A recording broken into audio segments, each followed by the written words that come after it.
Concern over an unbalanced materialistic society is not a new phenomena. This concern has been rippling through the Western civilization for centuries. During the 1800s, many from the medical profession, scientists, researchers and philosophers had come to a point in which they voiced growing concern that the Western civilization had become too intense, practical, and materialistic. The overwhelming focus on hard mechanical analysis throughout the principles of university study and everyday living meant that information and experiences had no value if they could not be weighed or measured, analyzed, labeled, or somehow appraised.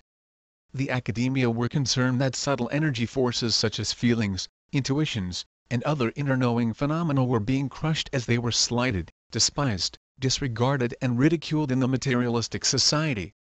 They felt strongly that the abandonment of valuing these psychic forces was leading to an abnormal and unbalanced society that would eventually lead to disintegration.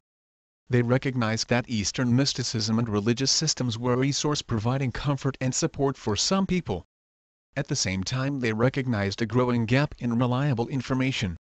Epics of unusual phenomena were commonly being reported in newspapers and magazines, which was attracting a lot of attention and excitement among the population.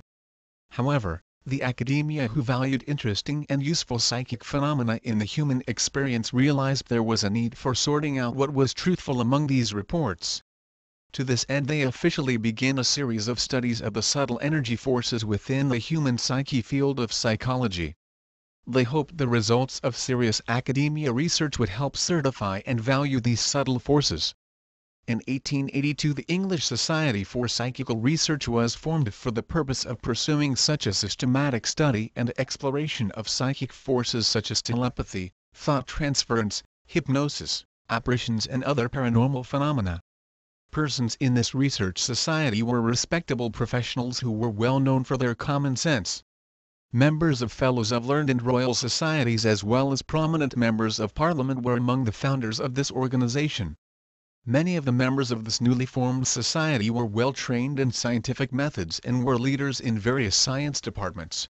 Though they knew they were entering a highly suspicious territory for serious academic study, they reminded their colleagues that knowledge that was then recognized as true science had once been unknown, ignored, or ridiculed.